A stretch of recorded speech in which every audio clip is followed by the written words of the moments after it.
Yo, what up? It's your boy and JJ Stone, aka O Doctor. Welcome to another episode of IQMZ Tech. I forget what the stories were, but let me just tell you, it's gonna be AI. There's probably gonna be an Elon thing, and we're gonna stay away from Trump, even though he got in trouble, apparently, allegedly, because it means absolutely nothing. But that doesn't have anything to do with the tech world, except for the doom and gloom that everybody did on Twitter, crying about it. Says up to the people, Ryan.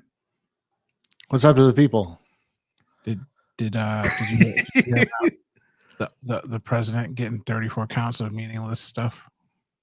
Yes, and I predict he'll get absolutely 0 days in jail because that's how rich people roll. And I don't know. I feel like everyone's celebrating right now, but it's not November yet, so we'll They're, see. they're celebrating for absolutely no reason.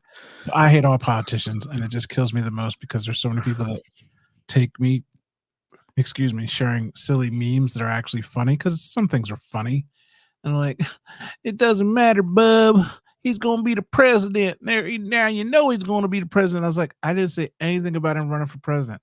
I shared a picture of his son with a children's book saying my dad went to jail. And I said, he probably needs somebody to sound out the big words. Like, it's just funny because his son's a moron. And then people come and tell me this guy's getting elected. I'm like, I don't, if you care who the president is, you're stupid. If you think the president does anything or means anything to America, you're insane.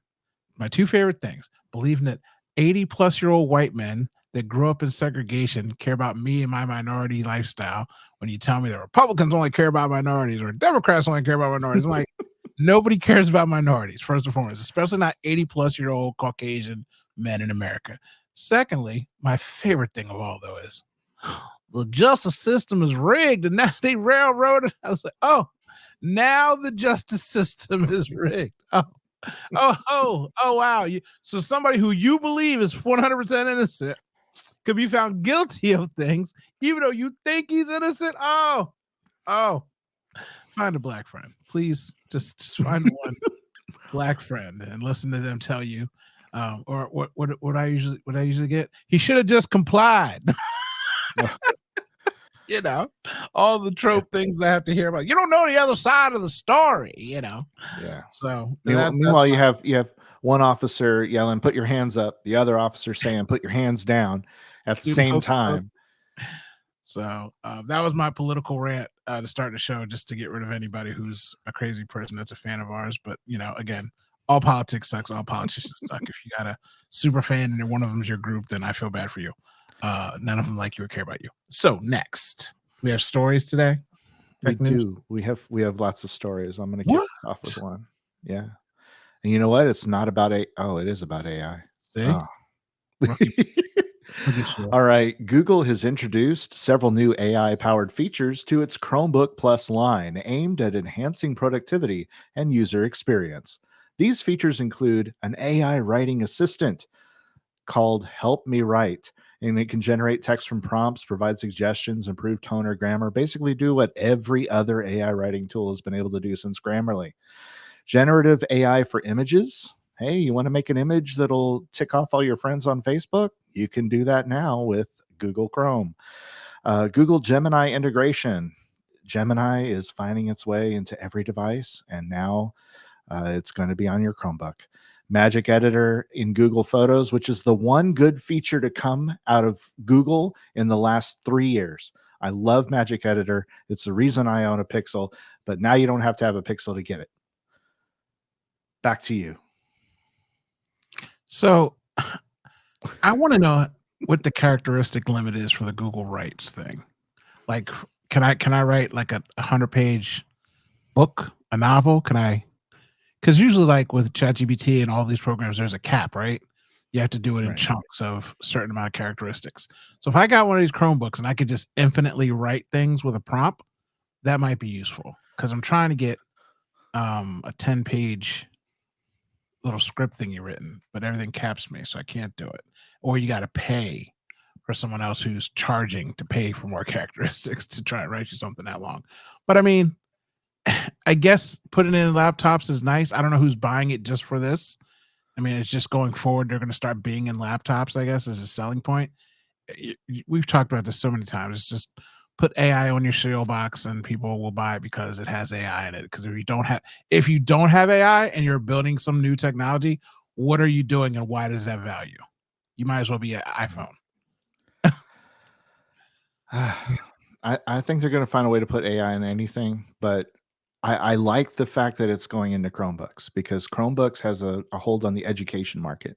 Yes. And kids today, they're already using AI to cheat on their homework. You might as well give them the tools and educate them on it so that they can be prepared for the workforce of the future so that I don't have to work until I'm 80 years old.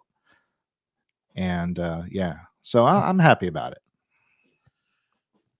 So it's interesting because it's not in the storyline, but I was reading about different things where let's say you have a workforce of 100 people and you implement AI into the business and you could get rid of 25 people out of that 100 using AI. Those 75 people remaining start pushing back against the use of the AI because they're like, look, you already got rid of 25%. If we start using this, what happens to the next 25% or 50%? If you can whittle down and whittle away our jobs by using this technology, to which a lot of companies are having pushback from people not wanting to adapt and integrate with these new systems that are helpful, quote unquote, because it is a job killer. And you'd say, well, where else are you going to go get jobs? It's the same reason we have a problem in America where we're a service country now, where we're used to build air conditioners. We had factories to build things, and those factories have unwelcome conditions. Well, they also had unions, and people got paid fair wages, and they could support their town and their local communities. Now it's just not like that. Like everybody just works for Amazon, and you get farmed in and out, where you're quitting the job after a 28-day cycle. It's a weird thing. I know it's not on the topic, but it's just a weird thing to deal with. Oh yeah, I know right now if you go on DeviantArt, a lot of the artists there are basically just putting up "Do not use my stuff for AI" signs all over their page, as if that really stops AI. Yeah. Uh, but the idea is they believe that it's basically a wood chipper for human created art. You throw a whole bunch of human created art out, and the AI spits it into a different form that kind of matches the prompt that you're giving it. But it's not original, and it's basically copied, theft, what have you. And as a now I'm a writer. I'm a technical writer by trade. You know, I don't get paid to do this. Yeah. Some people should get paid to do podcasts, I think. Anyway, Yeah. but Don't even relax. now I I can use replace you. Okay. uh, Look, yeah, I've got enough audio of you now that I can spit out yeah. Orion generated. Just relax. All right. Just pump the brakes. No, but my point is that I'm already using AI at work because we're starting to figure out how to incorporate that. Plus, with the economy the way it is, and da da da da da, it is in the back of my mind that I'm innovating myself out of a job by finding new ways to use prompts to save time. I'm also making it to where my time is less valuable to the company. Hmm. But that's Scary. kind of the way it is. Yeah. Yeah. Next.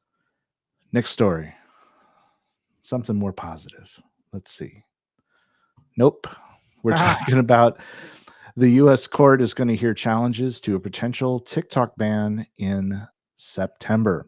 The US Appeals Court will hear challenges to the new law requiring ByteDance, TikTok's parent company, to divest its US assets by January 19th, 2025, or face an outright ban in the United States.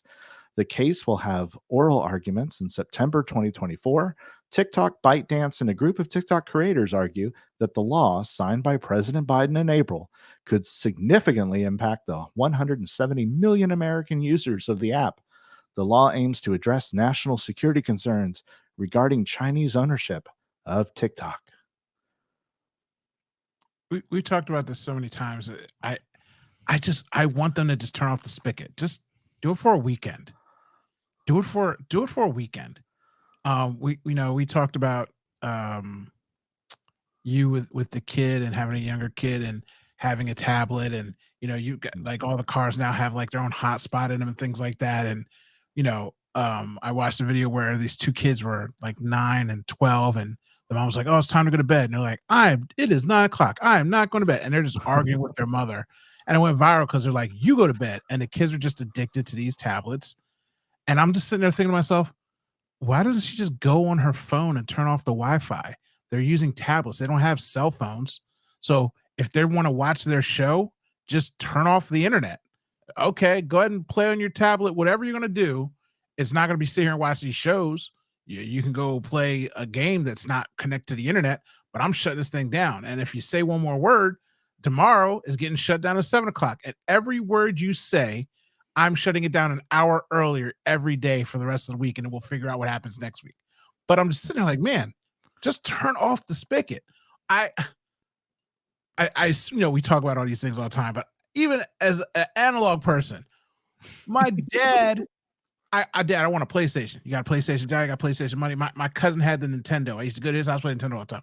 When PlayStation came out, I was like, I'm going to get the PlayStation. I saved up all my money. I got the PlayStation. My dad paid for half of it, blah, blah, blah, blah, blah.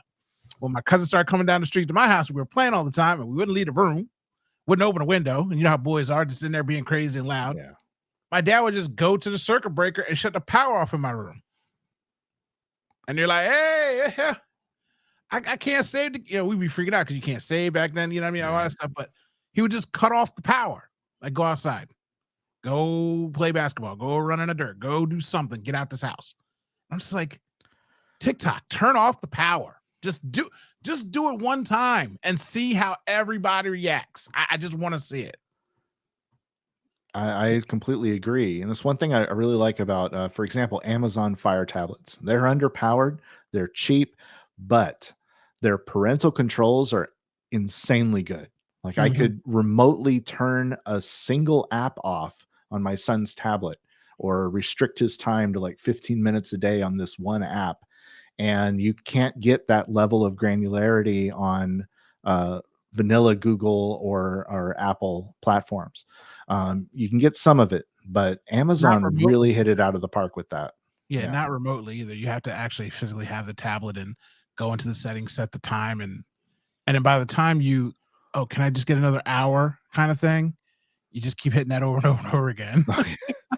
My son So, figured that out. yeah, yeah. He Or they he or he they or definitely they did learn that. your password and act like they don't know it. You know what I mean? And if you're not checking up on the time that they're on there, you set it and forget it and think, oh, da da da da. So, but yeah, that is one cool thing about the Amazon tablets. Yeah. Best thing I ever saw was a note on the fridge door that said, "If you want the Wi-Fi password, here's a list of chores you have to have done." And then every day you change the Wi-Fi password. More annoying for the adults, I think, but it could help. Definitely. Next story. All right. YouTube is intensifying its measures against ad blockers by skipping videos to the end or muting them for users with ad blockers enabled.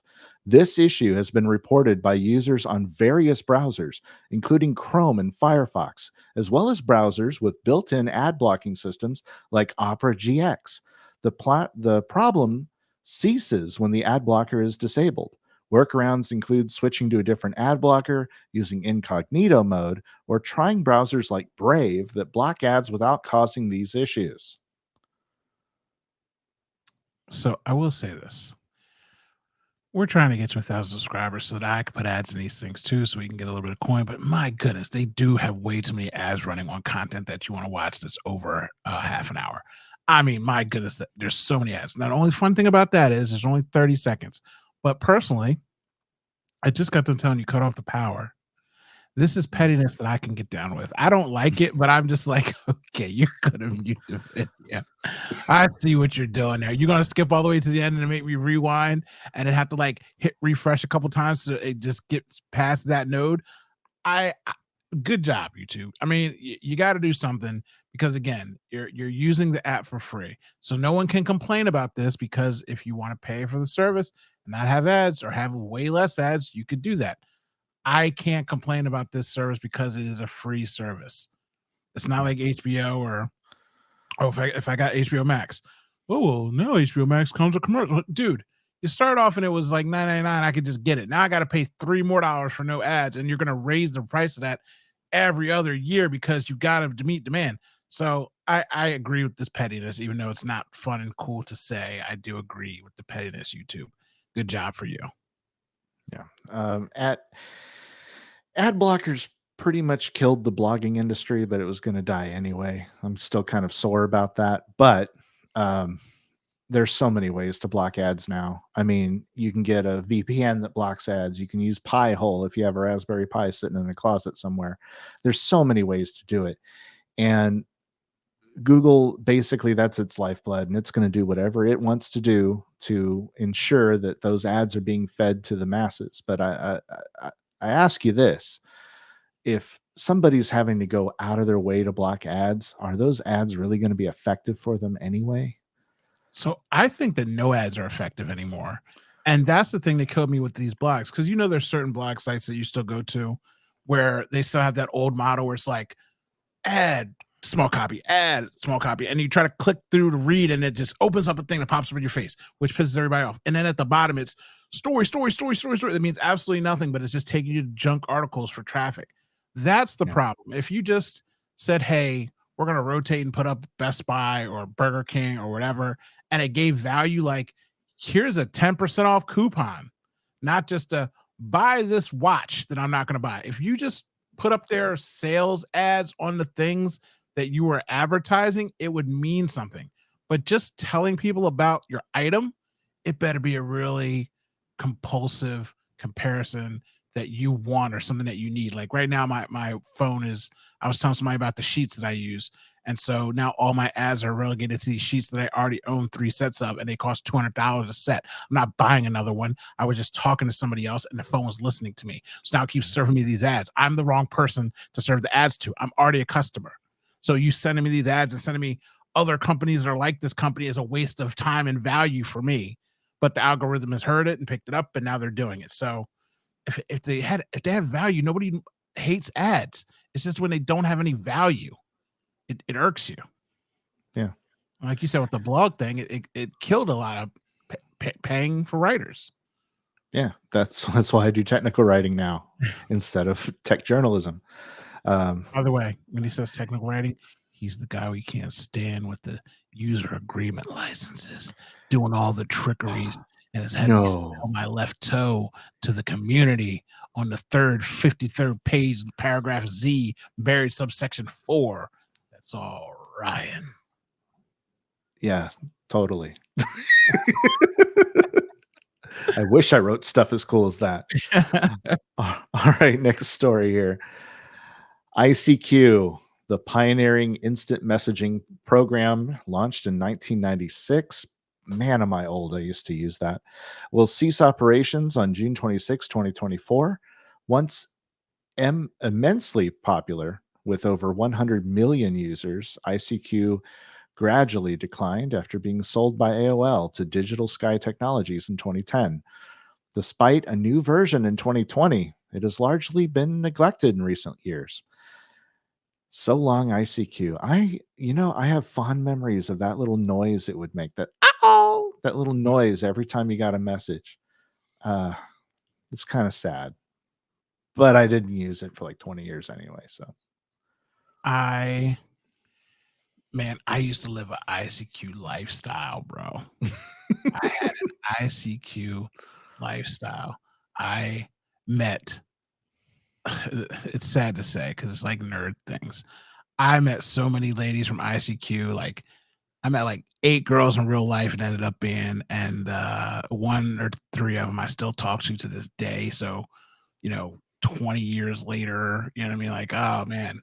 And I used to get caught in like they still have them, but like those fantasy rooms where like people would go in and like, we're a vampire coven, and you'd like roll a dice and you'd pick what kind of vampire you were, and then you'd go in and you'd tell stories in the chat about being a vampire and traveling and doing all kinds of dumb stuff, or like you're a robot like for Transformers and you're like on cyber like I used to do wild wastes of time in fantasy storyland chat rooms and ICQ because that was like where nerds were instead of AOL. Like AOL chat was like, I'm a cheerleader and I just got home from school and I was listening to the music. And then ICQ was like the whole, like I said, just the fantasy weird stuff. People playing Dungeons and Dragons over a chat, and somebody's like explaining the whole board. There was just so much weird fantasy, crazy stuff going on ICQ.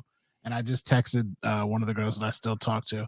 I told her we need to talk. We did have a funeral party for ICQ. It was funny because I met her.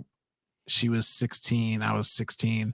And we finally met each other when we were 18. And she flew up to see me. And we still laugh about this, the fact that I wasn't like a 50-year-old man that chopped her up and put her in a bag, and she wasn't like a 50-year-old man that didn't fly up and chop me up and put me in a bag. Like, we were actually two teenagers that were the same age and knew each other. Like, this was before like all the weirdos got into those rooms. It's like, oh, I can go find children. Like, it was actually a lot of kids just in there chatting. And so we just always laugh about the fact that we actually weren't catfishing each other, and we were who we said we were, because that was before, the webcams and the FaceTime. When we talked to each other on the phone, we were using prepaid phone cards because she lived in Florida. Yeah. So it was long distance. You know what I mean? Like, it was just, those were wild times. So ICQ was amazing, man. It was amazing. I liked ICQ. I didn't have enough technical friends to really get the most out of it, but it introduced me to things like IRC and to MUDs, which had a little of that, that nerdery going. I actually had a lot of the nerdery going on. But I have fond memories. I can't remember my number. I know everyone got that little number and you're supposed to memorize your ICQ number, but I don't remember it anymore. I'm so bad with things that I keep. I still have my ICQ chats. What? I have my ICQ chats from like 1997 or 1998. I have my chats. I have all my AOL chats saved.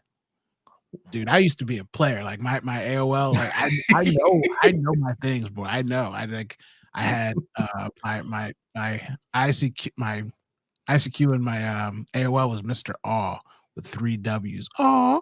Like, dude, I was out there killing it in these streets, man. I was a gangster. It was my dad's fault. He built me a new computer every year. People thought I was rich. It's like, yeah, look, that's all I had. I had a computer and my dial up, balling. But yeah, I got all my chats. I still got them. You're a nerd. I am, bro. You have no idea.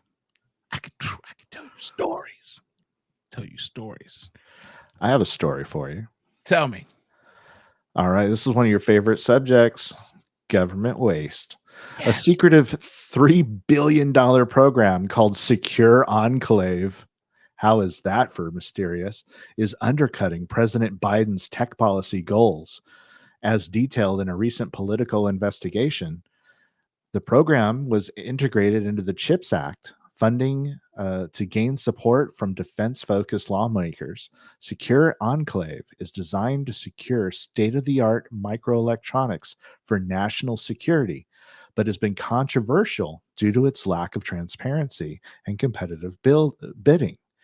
Basically, all this money that's supposed to go for creating jobs and building our semiconductor industry back up in America is going to the government. What? Yes. What? So you mean to tell me that Donald Trump is not the only criminal in the political system? Not the only fraud? I know it's a shocker. Not underneath the Democratic United States of America. Not what? In Joe Biden's America? Oh, no, sir. No, sir. Not Wide Awake Joe. Not Wide Awake Joe. He wouldn't be sleeping on the job letting this stuff happen. Here's the thing. It cracks me up the most because, you watch like Jason Bourne and you're like sitting watching these things about black ops and psyops, and the government wouldn't put crack cocaine on the streets. Well, how the heck were they getting it into the country? Oh, CIA. Oh, my gosh. Black site money. These things don't shock me at all. It's just the fact that, like, when it comes out, it becomes, oh, this is a conspiracy theory. This isn't real. And then 20 years later, I'm watching Tom Cruise do a movie about it. I'm just like, oh, we tried to tell you. We tried to, like I said, and I'm not a racist person. I love white people. I mean, my daughter's half white. I procreated with the Caucasians. So when I say this, it's with all a grain of salt and love and affection.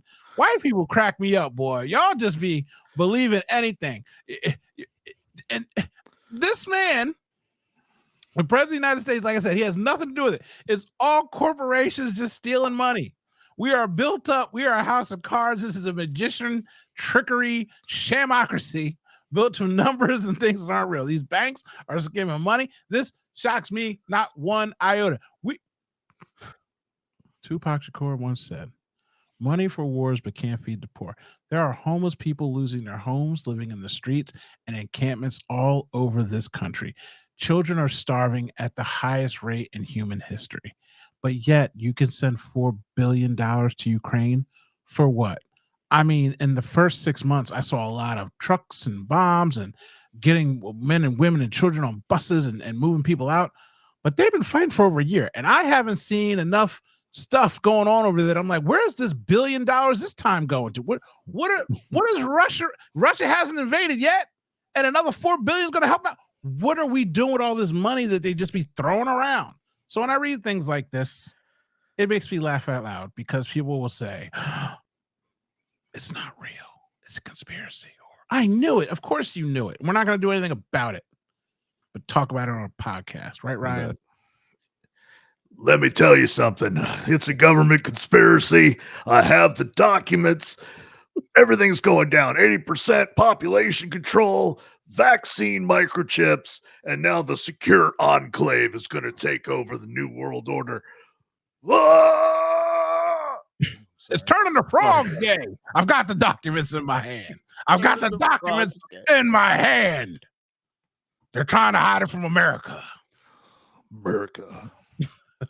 Yeah. So like that. Flashbacks. It cracks me up when they get caught out. Somebody put some iodine in my water. It's not safe out here.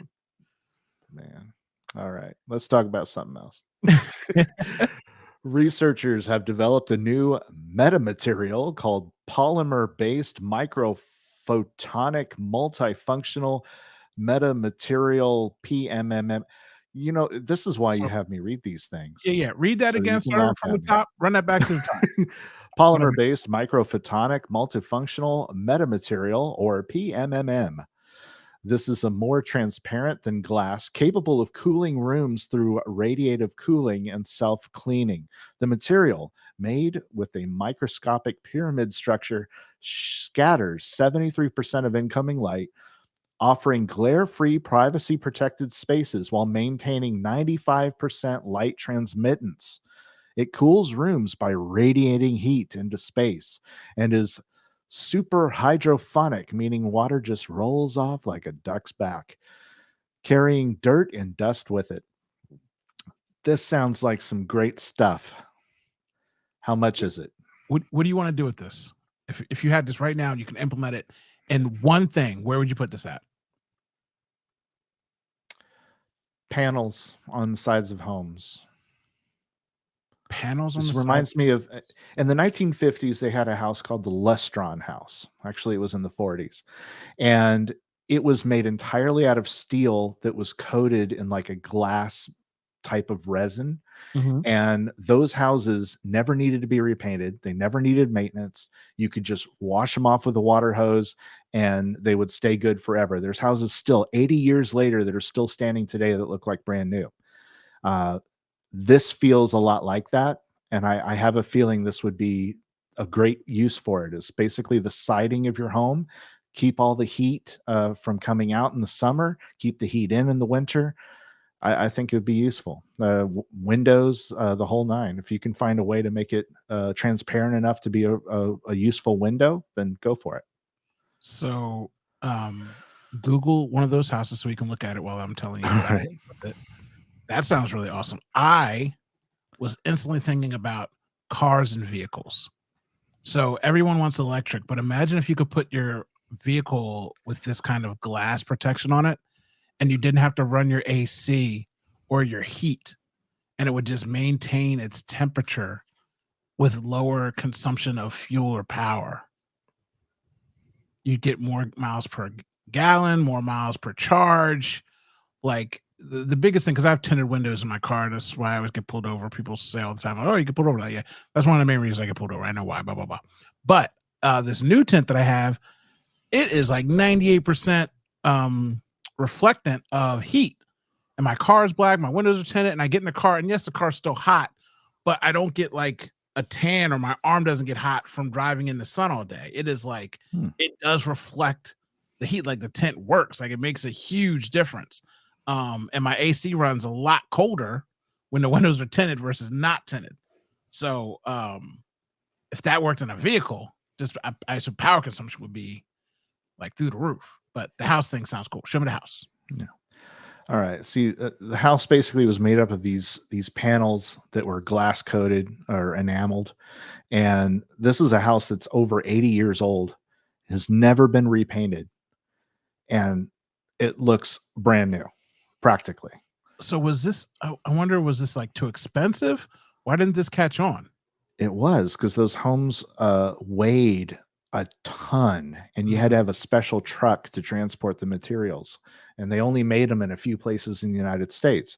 So they were expecting to make 20,000 homes. This is right after the baby boom and the when we had the stock market crash and they stopped building new homes, we had a housing crisis.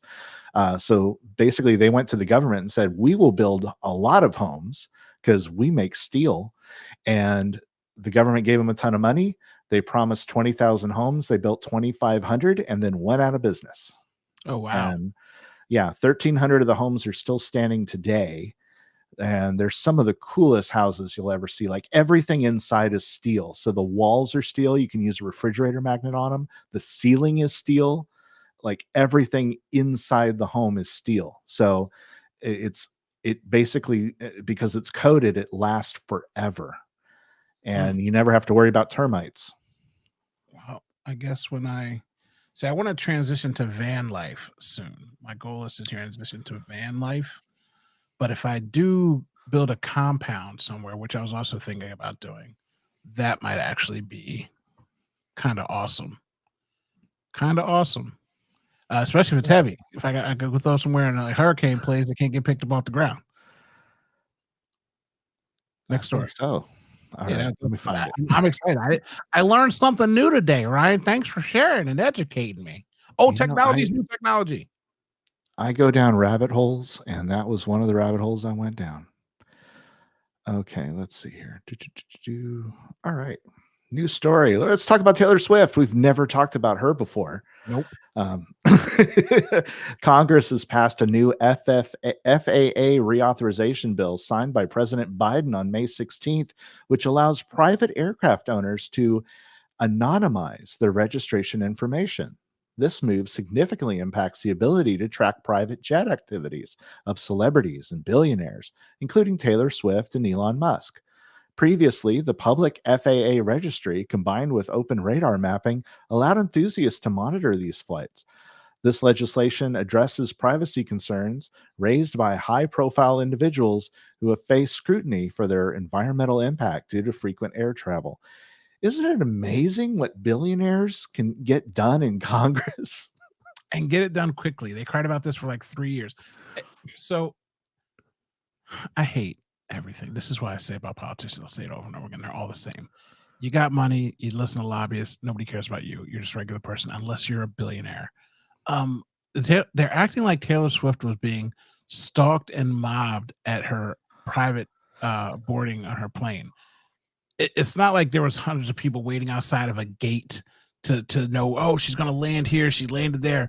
But when you try to act like you're a celebrity and you care about the environment and you're doing all the things you're doing, it's public information. And you know what happens? You know what this is bad. I shouldn't say this. I'm going to rephrase this.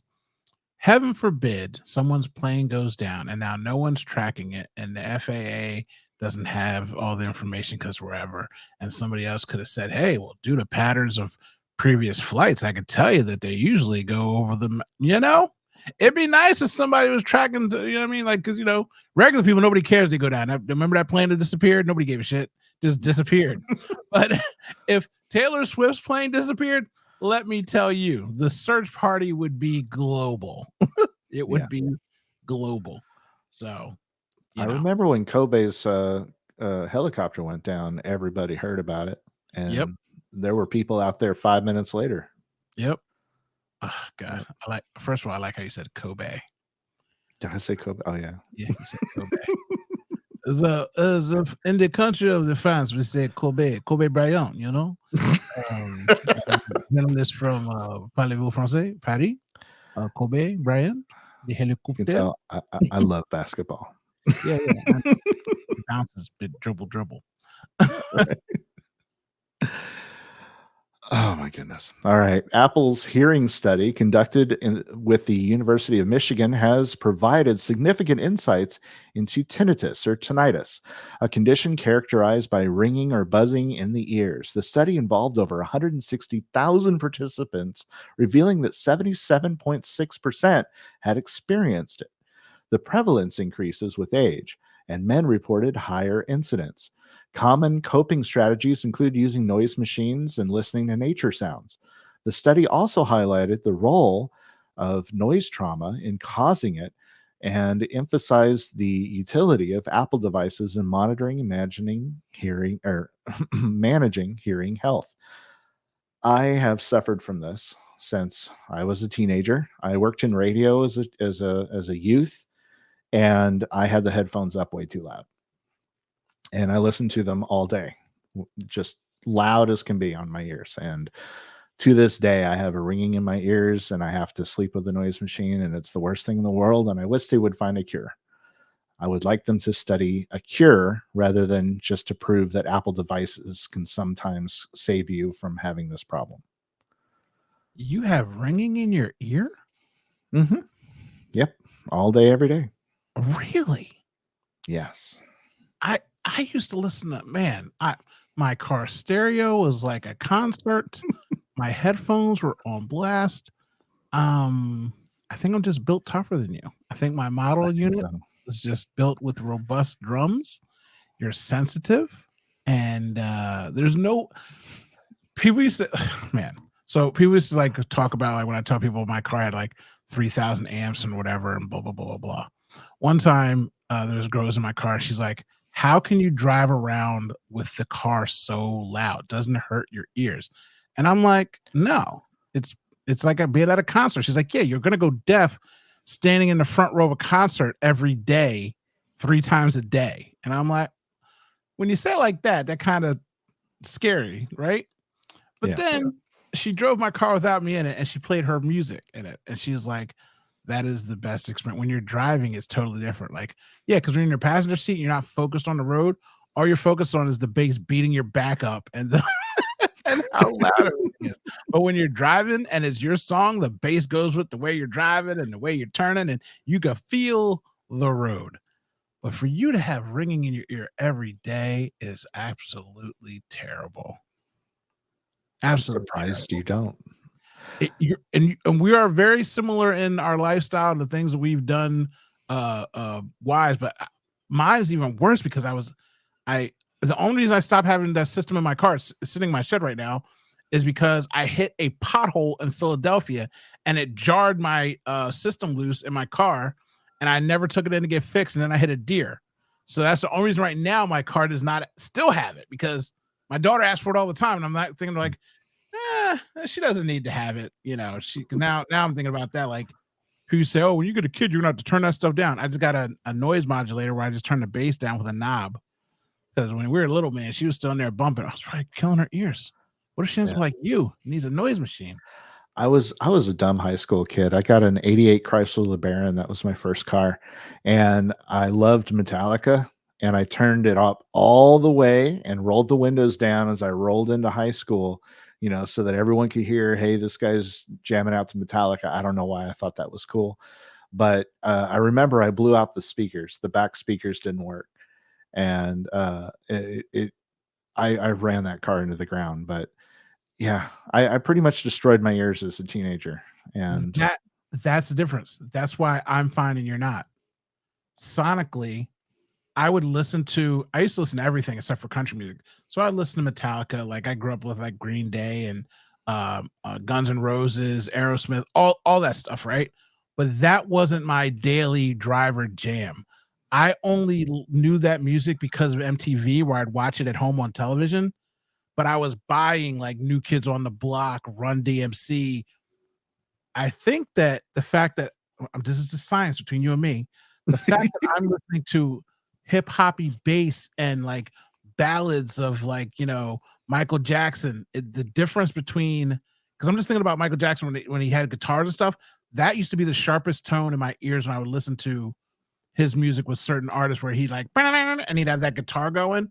Right. I think that might have been what was like that sharpness of punching. If you're listening to like Metallica's and the Guns N' Roses and things like that, where that sharpness is just pounding in your ear as opposed to the rhythmic, slower pace of hip hop and bass is probably the difference. Because we were definitely same age, same genre, but I wasn't pumping that directly into my ears. I lived that life through MTV because there weren't that many rap videos, so I can only consume my rap music through my Walkmans and things like that and a Discman.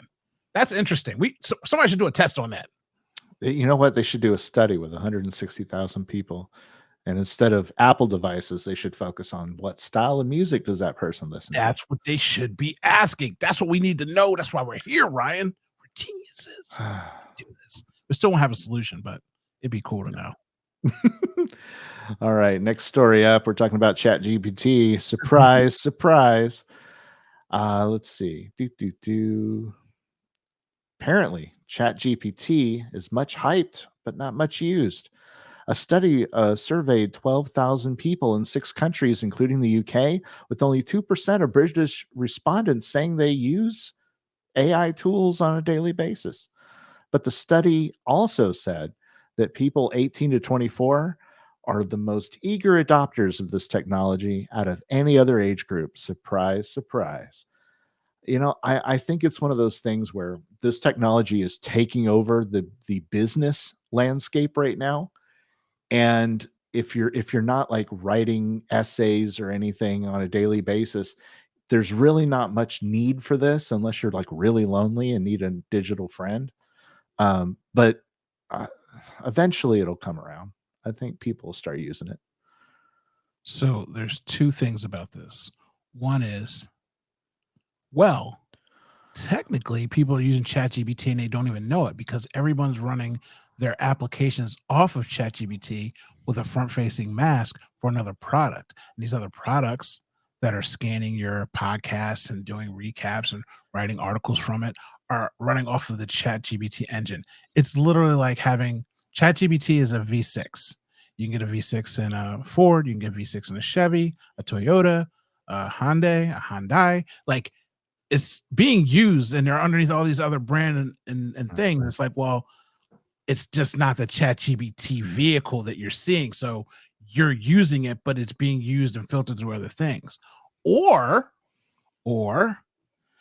this whole thing is a Ponzi scheme, man, so they can pump up this money and have somebody drive dollars into these new companies so that someone could get rich and get funding so they can ruin the banks and take down America from within. Someone get my the foil. Enclave. Where's my foil? I need my foil. I don't have any foil right now. You got to get your foil. The gay frogs and the Enclave are taking all your money. Hey, look, I'm just telling you, it could be real. It could be real. ChatGPT 4.0. Scarlett Johansson. She's upset. We know what's going on. America. Next. Did you meet her on ICQ? I might have. I know. Man, I miss him. You know who was in ICQ? Puerto Ricans were in ICQ. I met so many Puerto Rican mommies from ICQ. That whole island had ICQ and IRC. They was in there living. Let me tell you, boy. I was running Puerto Rico back then. Next story. Oh, yeah. My goodness. All right. Give me a second. A recent leak of Google's internal documents has revealed extensive details about the search giant's ranking algorithms, offering unprecedented insight into factors that influence search results. The documents, comprising of over 2,500 modules and 14,000 attributes, including information about how Google evaluates website authority, click data, and user interactions. Key findings include clicks matter. Contrary to Google's public statements, using user clicks significantly influence search rankings through systems like NavBoost. Site authority. Google does use site-wide authority metrics to rank content despite previous denials. Chrome data from Chrome's browsers used, whitelists and exceptions. Certain domains, especially those related to elections and COVID-19, are whitelisted. The leak also highlights the importance of building a strong, recognized brand and creating high quality, engaging content to perform well in search rankings. Basically, stuff that SEO experts have been theorizing for years. What are you wearing? Hmm? What is on your head? I'm protecting myself from Google. I know and you know that they're inside our brains. And if you want to keep being abused like you are, then just sit there and get abused. But not me. I'm doing something to combat this issue because it's out of control. I love things like this because, again, the conspiracy when people say that these things are being done by these companies and people believe them, when a company says their mission statement is do no evil, that tells you that they're being evil. Like, if you're not evil, you wouldn't even be thinking about evil.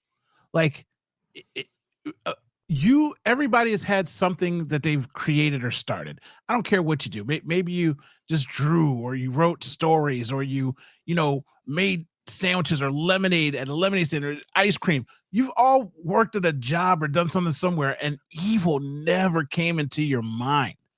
Like, I'm gonna put arsenic in these cookies. Wait, what? No one thinks like that. But once you think like that and you say that, if you trust any company, you're out of your mammy jammy mind. And if you don't wear your headphones like this, you will be subjugated and controlled and mind zapped, but not me, because I am safe. And Ryan thinks it's funny. That's why he put me on full screen, because he is just a puppet of the system. Not me, sir. Not me, sir. Google got caught in a cookie jar. Google it. That's my favorite thing. Google it. So, okay. There's a movie that's out about how they faked the moon landing with NASA. I'm going to ask you a question. I say this: we're deep in the weeds. We're 46 minutes in. Only people that actually like us are here, so that no one's going to care about what we say. So anybody else that just checked out is no. Do you believe that they landed on the moon in 1960? Yes. Okay. Yes. You do. Yes, because you can shoot a laser and hit the mirrors that they put on the moon and get the reflection back. Like, there's stuff on the moon that we can hit from Earth that confirms that we were there to put it there. Plus, I don't know where they think that big old rocket went. Where did they think the huge rocket the size of the Empire State Building? Where did it go? It was gone for weeks, came back. Where did they take it? Around the block? What is it Neil deGrasse Tyson would say? Where do they think they ran to the Piggly Wiggly? I mean, they went to the moon. And you know why? You know why I know? How do you know? Because Russia did not deny that we went to the moon. We were in competition with Russia at the time. That's why we rushed out there so fast, because the cosmonauts were going to beat us to it. And we got there, and Russia didn't say we didn't. So Russia must have believed us. So what was on the moon that they needed to get there first so bad for? It was just a competition. It was basically us versus them. It was capitalism versus communism. It was Team Blue versus Team Red. It was a competition, and basically we were at the brink of war, and we needed to prove to them that we could outmatch them in something to give us leverage for, I don't know, whatever the heck Cold War we were fighting at the time. Okay, so have you been on a plane before? Yeah, I've been on a plane. Have you ever watched a plane take off and land? Yes. When you're watching a plane take off, at some point, does it get out of your view and sight? Well, yeah, of course. Okay. So how could a rocket ship that big disappear? It disappears and it flies over and then lands on a little island somewhere. And then they shoot another one back from that island somewhere, and it comes back and it lands here. That's the first answer to your question. When you ask where it goes, that is a legitimate answer to where it went. You asked where it goes. Okay. It's line of sight. You're looking at it through a camera. And back then, cameras weren't like they are now. They were an iPhone camera compared to what they are now. So It went up and it disappeared, as you say, because it was gone. So it's just like a plane, out of sight, out of mind. Now it's in space, right? You can't see it. I don't know. It lands on an island. Cool. We are now watching SpaceX things land on things in the ocean, on ships in the ocean, platforms in the ocean. So that's where it went. That to me. Secondly, you went up there for no reason other than to just say that you went there. Russia didn't say anything because the fake was so good that they thought it was real because they couldn't achieve it. So if they looked at it and said, man, that's crazy, that's awesome, that's why. So my next thing is, if you went there and you put lasers up there, who's in control of the lasers that they're shooting to go up there? Jewish space lasers. So. No. Who's in control of the lasers? NASA? NASA was the one. Universities, right? A lot of universities have their own telescopes. Now they do. Back then, the person shooting the lasers was NASA. And if you wanted to shoot something into space and have it just go up there and land on a rock, sure. But people did not go jump around on the moon to do what? They had never been there before. How would you know how to acclimate the science to doing those things in 1966 when it's just insane to me that they would do it? There's no reason for it. That like they didn't come back with anything. And then my last thing I want to say is they did. They came back with rocks. They came back with plenty of samples, soil samples, rock samples. You can go to a museum and see them. That could be from a desert. It's a rock. You've got to be kidding. No. You're being sarcastic here, right? Nope. You pull them up. Don't you believe this stuff? The Earth, is it round? The Earth is round. Earth is round. The Earth is round. Earth is round. Okay. And I just don't think they went then. I think they could go now. I don't think they had the technology to do what they said they did back then. I don't think it was possible for them to do it. All right. Here's my best case for telling you that how it's unplausible what you're saying. Okay. There were thousands upon thousands upon thousands of people involved in NASA and the space, the space race and all of that. All the contractors that built the rocket, all the people that did the calculations, all of those people, generations upon generations throughout years, even now, not one of them leaked that it was fake. None of them. No credible person has come forward and said, oh yeah, we faked that and here's how we did it. Not one. You can't get two people to be quiet about anything. And all those thousands of people, nobody on their deathbed confessed that we scammed the entire world. I don't buy it. It's like the chemtrail thing. You'd have to have 100,000 people working at the airport involved in putting the chemicals on the planes. I just don't buy it. We're going to go on to the next story. I'm just going to say to you this. Actually, it's 3 words. It's 4 words. I'm adding words to it as I say it. Weapons of mass destruction. The whole planet was convinced of something. The whole planet was convinced of something, except for the people that were accused of the thing. And everyone was on board with it. Everyone fell in line, and everyone agreed that there were weapons of mass destruction. Because when you are a machine and you convince people of things, that's what happens. I have no doubt that the 300 and some odd people sitting in those booths talking on the radio believed that they were sending a rocket into outer space. I believe that they all believed that they were. I believe that you only had to convince 5 to 50 people to keep their mouth shut. The people on the spaceship that landed on an island and came back, and the people who propagated that lie from a high on, from the president down, of saying, you've got UFOs and all this kind of stuff the government's trying to throw out there now. The government admitting that they have technologies and spaceships and shit, right? That the government has acknowledged that, right? It's acknowledged that there are reports of it, yes. Okay. How can nobody report it before it got because at some point somebody wants to report something. But if you keep it to a certain number of people, yes, you can keep it small. Area 51, 54, whatever, all those things happen. Certain places on this planet, there are things that only certain people have access to. And other people think that it's something else. So that is it. We did not land on the moon. I don't believe it. The Earth is round. We're never going to Mars. We haven't even been to Mars yet. I don't even believe that's real. I don't believe it. None of this technology. I don't. You trust Elon Musk? You're out of your mother freaking mind. This is a daddy's boy with money. He made PayPal, and now all of a sudden he's Tony Stark. Get the fuck out of here. Put him in a cave. See if he survives. I don't think so. I don't think he survives. I just can't. We can agree to disagree on this one, I guess. I'm getting a moon specialist out here, and we're going to specify on this moon thing. Like I said, nobody's listening right now. If you're listening, I'm waiting to see the comment of people telling me that I'm a Looney Tune. We'll see if anybody actually even watches this podcast. But how many stories you got left? Come on, let's go.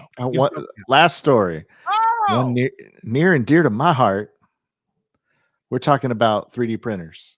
Sam Hollister of The Verge did a comparison review between the Bamboo P1P and the Creality K1C, which are very similar printers aimed at users looking to get something easier in order to get into 3D printing. In the comparison, he basically said Bamboo was hands down the better value because it worked. And, I've been into 3D printing for quite a long time. I printed that. I printed half the things behind me. I printed a bunch of stuff over here you're not going to look at. I love 3D printing. I have 6 3D printers because this is one of those hobbies. Yeah, this is one of those hobbies. You buy one, it works great, and then you're like, oh, but it doesn't do this. And so you buy another one. And then that one does great, but man, now you got to get the next one because you got to go one level up. And then before you know it, you got 6 of these damn things, and you're stubbing your toe on them. You're running out of space to put them anywhere. 3D printing is a hobby of frustration. That's all it is trying to navigate your way around failures. And once you get a really good printer and you get a really good process down, then it's glorious and it's wonderful. And you're printing rocket ships the size of Kansas back. This could go to the moon. This right here. This could go to the moon. But yeah, if you ever thought, man, I can get into 3D printing, 80% of it is troubleshooting problems. And that's just the way it is. So tell the people the lie that you told me before we hit record. What lie? About 3D printing. Why do you 3D print? Well, because I have a son and he needs toys, and toys are expensive because the economy. And so I print him toys. And how long does he play with these toys after he says, "Oh, cool, Dad"? Oh yeah, he gives it. He goes, oh, "Wow, thank you." And he looks at it and then he drops it, and he never sees it again. Yeah. Fun fact: has your son played with the gift that I've given him more, or the 3D things that you've printed? The gift that you've given him, the Hot Wheels. Yeah, because they actually work. Yeah. So I didn't mean to shame you publicly. Like I said, anybody who's made it this far, they're fans, they're family. They're not going to bash you too bad. But oh yes, my son thinks it's cool when I 3D print things. You've got 6 3D printers. Why aren't we making any money? Why aren't we printing things for sale? Why aren't we printing dice things? Where is your wife? I need to speak to this woman. She is allowing you to do these things, and you're spending this money, Willie. I'm tired of it. I am absolutely tired of the freedom that you have. You have a lovely, supportive wife, and she's allowing you to do these things that are just detrimental and disrespectful to our lifestyle. I don't know who's appropriating these things, but I needed to stop. I can't allow you to live this life and then come out here and lie to my face and put it on that beautiful boy, put it on my nephew, put it on my godson like that. If anything happened to you, I'm taking your wife and I'm taking your son and I'm taking care of him. So don't come out here and act like I don't know you. Okay? Act like I don't know you. You're just out here willy-nilly. Why aren't we making money? Answer the question. Tell me the truth, moon taker. I did tell her. I kept telling her, "Oh, I'm going to print out stuff and sell them at craft fairs and everything. I made these little coasters and everything." Yeah, you're right. I print out 5 of something, and then I'm like, "Okay, this is great." And then I'm like, "I don't want to do it anymore. I You want to got print the next 6 cool thing." 3D printers. That is enough to farm out some kind of small business. I give away toys to the school quite frequently. Um, but yeah, The school, that's not impressive. You should be giving it to the church, to the poor, to the homeless children. I told you are in these streets that they have money for wars for, but can't feed. But you're out here giving it to schools, a public school where they get a free lunch. Those kids aren't poor enough to deserve these hand-me-down toys that you're printing, costing your family money, sir. How dare I demand that your wife watches this episode. She's going to understand we didn't go to the moon. She's going to understand that you are really on thin ice. You got one more printer purchase before divorce papers are going to be put on the fridge magnetized, okay? You are on thin ice, sir. Very thin ice. I am very upset. I am extremely upset right now. You are out of control. Out of control. This is like the 3rd episode where I had to yell at you about stuff and expose your criminal mindset. You're too much, you have too much love and too much hope in your life. This woman needs to crush you like women crush men. She's allowed you to fester and have joy and hope in your heart. I don't like it. It's a waste of our resources and it must be fixed. It must be fixed. Make sure she watches this episode. I'm going to text her. I'm sending it to her directly. Go ahead. Go ahead. What I want, speaking of things, see, I keep thinking about buying a 3D printer, but I just don't have the time. Like you said, you got to buy these things, you got to do the things, and then the other thing's better. But what I've been looking at, I want like one of those laser engravers now, because they have the ones like with the camera where they could see what's going on. I was thinking like I can get like little coins and like make custom coins and sell them, like even my sports things. Like I could make like out here in Philadelphia, like they call you a 4-for-4 fan, like you like the Phillies, the Sixers, the Eagles, and the Flyers. And then now we got a soccer team. So it's like not 5-5 because people don't like saying that because it's not as astute as 4-4 because that's been like for forever. But I was thinking like making a coin that said 4-for-4. And on the back it says +1, Philly always, or something stupid like that. And selling coins and just making up my own little digital laser and sketch coins.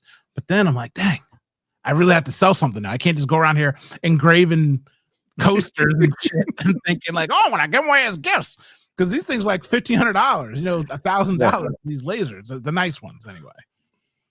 But that's what I want. Yeah, you need an O Doctor challenge coin. You start giving them out like military people do. Yeah, there you go. You get a free beer in any Philly bar just with your Black Gritty challenge coin or your O Doctor challenge coin. If you see me out in these streets and you have a coin, I gotta buy you a drink. That is a Stole Diamond Club idea, but it'd be cooler because I'd be laser engraving them. Maybe I should get a laser engraver. See, talking to people like you got me out here wasting money. There's no more stories, right? No, that's it. We're done. All right. So the moon landing wasn't real. We established that. The frogs are gay. No. We established that.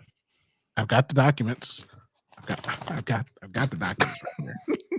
And they did not land on the moon. Have you seen the trailer for that movie that I'm talking about? No. But the fact that you watched it and now you believe that we did not land on the moon makes me not want to watch that. I have always believed this with my whole entire heart. Like I've always believed this, simply for the fact of the time and the technology. And there was no reason other than we've got to beat Russia. Like, for what? For why? For who? Open it up on YouTube. Go on YouTube. It's natural to think that because something is amazing, humans couldn't possibly have figured it. How did they build the pyramids? The pyramids were way ahead. It was the aliens. Was it aliens? No. They built the pyramids because black people were geniuses, and nobody likes to admit that. It's only the Greek gods and Zeus and Italians that apparently have powers and mythical things. But they stole all that shit from Egypt because Egypt was the first people with books and literature and the know-how to do anything. They're like, oh, well, those darkies couldn't do it. And then they get whitewashed through time and history where Egyptians don't even think that they're Egyptian. So that's why. Racism is why. That's why. I know why. Matter of fact, you can't even do it because you can't pull up the audio. I'm pulling it up. But I'm telling you right here, right now. What's it called? Fly Me to the Moon. There it is. Now we're going to watch it together so that you can Who's in understand. this? Turn it off. Scarlett Johansson and Channing Tatum. Oh, I'll watch it. See? See, it's because your ex-girlfriend's in it. That's why you want to watch it so bad. That's right. I want to watch it because it's history. I want to watch it because it's the truth. Oh. So don't be mad. Don't be hating. You all upset because I'm trying to educate you on how the world works. And you're just out here willy-nilly, again, trusting. We just read an article about $3 billion magically disappearing. And you're just out here, well, you know, they went to the moon and they came back with a couple of rocks. And no, sir. No, sir. You just falling for anything. All right. Now, first and foremost, we add this to the stage. Let me make this thing all Biggie McBiggerson and Shrinky McShrinkerton. Get out of here. See the ad. Nobody wants your ad. Do this. Okay, that's good enough. All right. Can you hear this audio? Hey, Joe. I can hear it. Okay. Let's go. Hey, Joe. Evening, Cole. Miss, you're on fire. Very original. No, I do not want to stop, drop, and roll with you. No, your book is on fire. Oh my God. Alcohol and flames. They like each other. Cole Davis. Kelly Jones. Public support for the moon mission is rock bottom. Every day, something is breaking. And we're dead. Again. Yeah, or blowing up. The space program is a bloated mess. NASA needs a marketing specialist, and you are the very best. Excuse me? What are you doing here? I tracked you down because I felt we had a connection. What? I'm joking. I work here now to sell the moon. NASA's not. So first and foremost, we got to find out, was there a marketing team to sell the moon? Is that accurate? Of course, we were at in the Cold War. We had to market the fact that America was going to win and had ingenuity. We had the best salesman on earth, John F. Kennedy, up there saying, "We will go to the moon because it is hard, not because it is Swiss cheese." Of mass destruction. See what I mean? The brainwashing of America, telling them that they need to do something and have it put into their brain and have patriotism pumping its blood force behind it. And if you're not a patriot, dang gum commie. Not Continue. That you sell that jingle and a slogan. When I'm done, those men are going to be bigger than the Beatles. Who is that? For me, that's a very personal. He's got my name. You told me that your guys don't do interviews, so I had to hire new guys. I'm here for the casting. Who's he? You're a juicy part. 60 missions in Korea. I flew 52 missions in Korea. I flew 52 missions in Korea. How's that? What? The whole world will be watching. We can't afford to lose to the Russians. They couldn't afford to lose to Russia. They could not afford to lose to Russia. This So is how not do a you- documentary. This So is a how do you comedy. guarantee? This is what I'm saying. When you say on deathbed, nobody gave the information, somebody said something, and now it's being put out here, and it's made in this way so that people that are flat earthers could say, so it's just a parody of a movie, of an idea. But guess what? It's real. It's factual. It's history. Let's continue. We need to shoot Sorry, to the Russians. We need to shoot the backup version of the moon landing. You mean to fake it? No one can ever know what we're doing. I cannot accept that. They will shoot you. What is my budget? Oh, boy. They will shoot you. What is my budget? They will kill you and your children in their sleep. You think the government's not above that, Mr. CIA man? You think that the boogie... do anybody know who Jimmy Hoffa is? I'm saying they gave black men syphilis for a decade, years after they already knew what was going to happen to them. They gave it to their own American troops. The government did. Science experiments on minorities, time and time again. They settled out of court for a penny about assassinating Martin Luther King. But you're telling me that they didn't fake going to the moon, that they couldn't have done it? Come on, sir. Come on, sir. Let's just finish this trailer. No one can ever know what we're doing. I cannot accept that. They will shoot you. What is my budget? Oh, boy. I know a lot more about the moon than I know about you. Give me go, no go for launch. If you fake this mission, every single thing that we have sacrificed will have been for nothing. You know you couldn't have made it to this day without me. 4,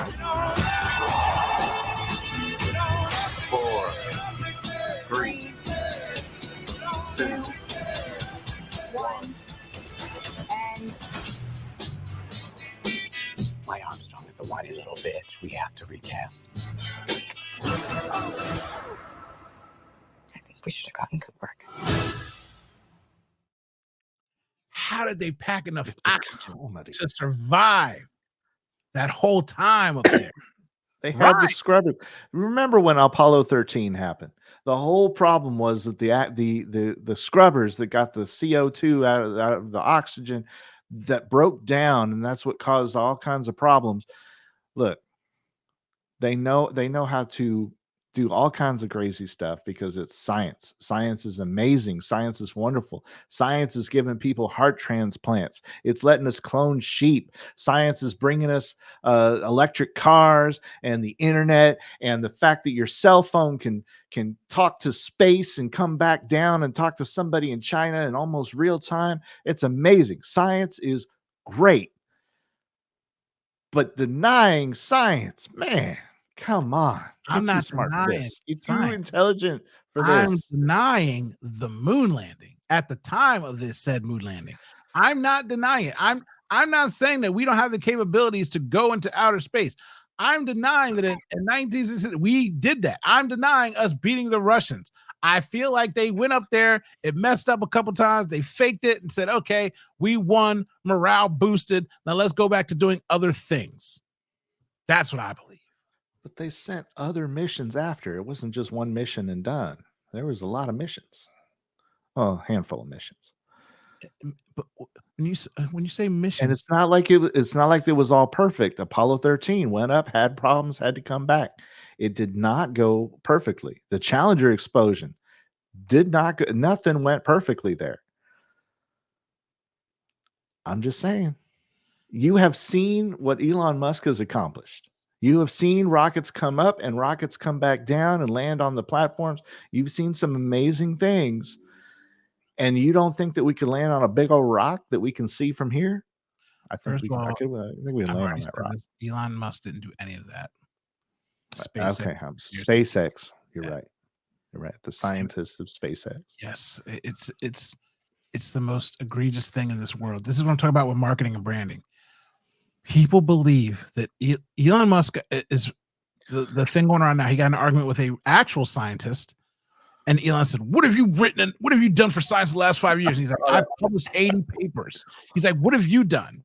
And he doesn't respond to him because people have emboldened this one man into thinking that he's a literal Bruce Wayne, Tony Stark, genius level IQ creator of space technology and actual technology, that he himself believes it. He bought Tesla when Tesla was already a built company and made himself the founder. And now he is Mr. Nikola Tesla, the inventor of electricity. As far as the demigods walking this earth think, most of these caveman knuckle dragon dudes, then he acquires SpaceX and makes himself a founder. And now he's Mr. Spaceman. We're going to the moon.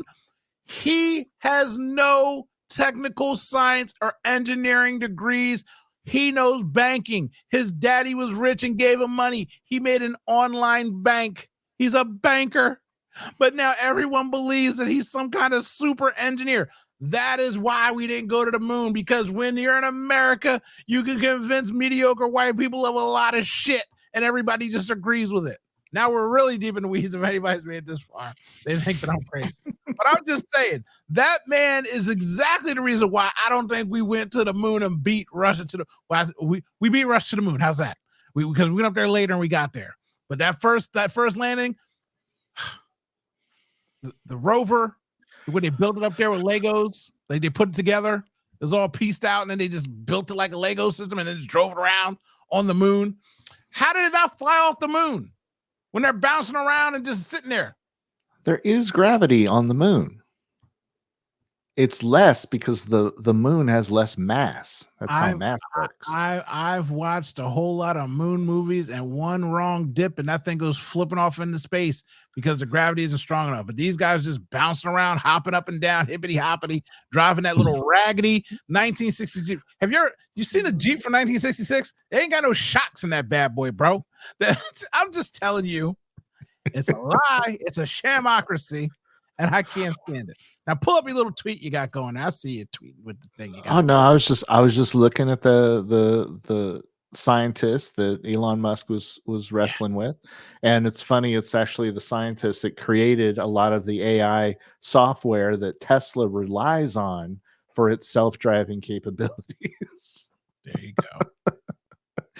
It's like, man, this scientist is one of the reasons your company is successful, bro. Come on. Like I said, but that's your science, not yours, but you know what I'm saying? That's everybody's technical genius. He's an engineering god. We're going to Mars. Like, he's a salesman and a banker, and I can't stand it. So there we go. So if you made this far, leave a comment, bash Ryan and tell him we didn't go to the moon, because obviously no. Me Opposite. and you fully understand the situation that we're in. You can at Ryan at PC Gazer and tell him about himself and how absolutely insane his defense of America is, because who does that? I think that's about it. Like, share, subscribe, and we'll try and get back on our regular scheduled program if Ryan can get himself together. But if he can't, it's okay, because he's not getting paid yet, even though he's buying all kinds of fancy stuff like 3D printers every week. I don't know where he's getting all this money from. Like I said, I've got to talk to his wife. We've got to put you on allowance. Cut this thing down. Thanks for watching. Have a good night. Have a good week. Talk to you later.